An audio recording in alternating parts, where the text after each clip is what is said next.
So I never forget where I came from. I won't. First of all, my name is Nicole Winston Howell. I attended Lamson-Richardson School as a kindergarten through 8th grade.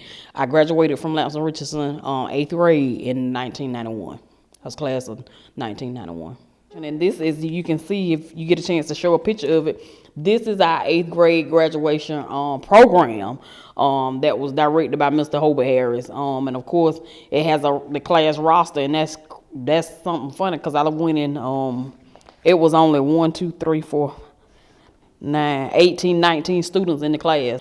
And like I said, I did find, it says 1991 8th grade graduation picture where I was speaking and getting ready to introduce the speaker, which was Kimber Ned, which is my classmate and cousin also. And then I found one of our other graduation pictures with me and one of my other classmates, Monye Butler, at the time. Graduation May 29th, 1991.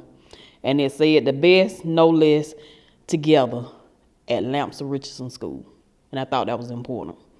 And that's what our motto was, the best, no less, together at Lamson-Richardson School. And we had some classmates with that was some, if I could say, there was some clowns. So we had a lot of good times as we grew. And one thing that I would never forget is our chorus teacher, Miss Bunny. She was Miss Bunny, Miss Applin. She had a lot of names.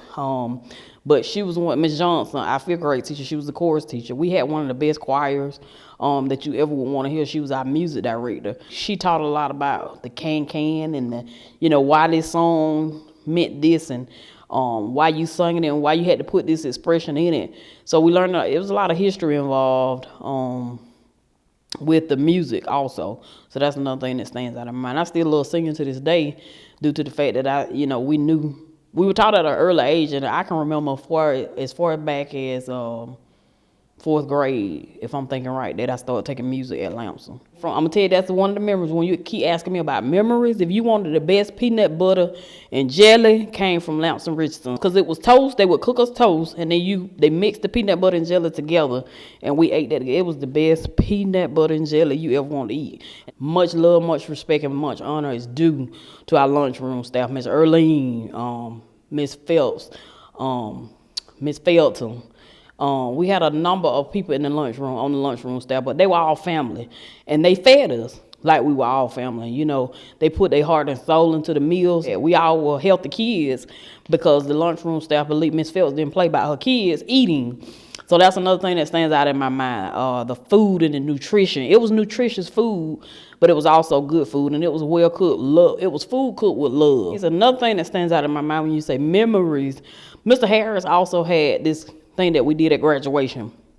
Each class had to learn their own poem or saying that we recited, and it was always something that each class individually had to learn and say it as a group at the end of the 8th grade year. And I would never forget ours. It was called Ideas Are Like Stars, and that lets you know how much it meant to me, because here I am, been out of school. I'm 43, been that long, and I still recall the title of the poem that we learned in 8th grade. We did something called May Day, and people that went to Lamson-Richardson School, if you don't know what May Day is, we had some of the best times. It's one of the biggest celebrations as Black children that I remember.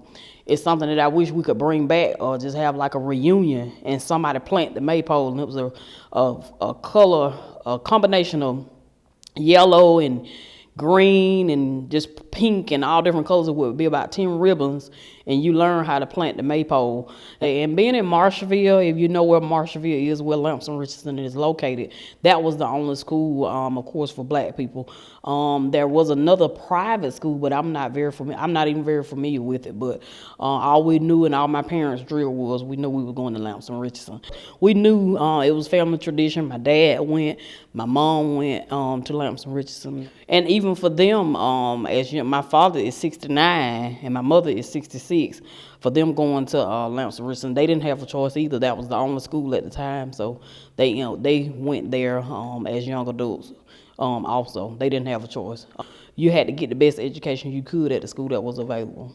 The Lamson was the community. If something was going on, you had a lot of parental support, and you had a lot of community support also.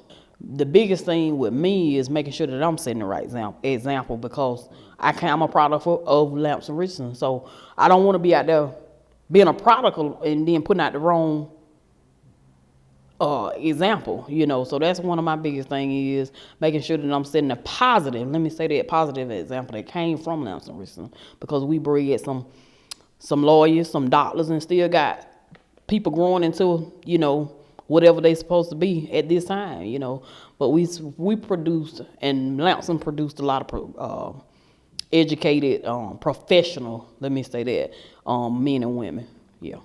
But I would definitely send my kids back to Lamson-Richardson and let them get that rich education and have some of the same teachings, because I feel like we all had the opportunity to learn as much as we could from some of the best teachers in the world right at Lamson-Richardson School. I still feel like today I went to one of the best schools in the world, not just in Macon County, to one of the best schools in the world. So they say you take the best of it, and that's exactly what I continue to do today. I won't forget my teachers. I won't ever forget where I came from. I guess that's the best way to top it off. I won't forget where I come from. I'm from Marshallville.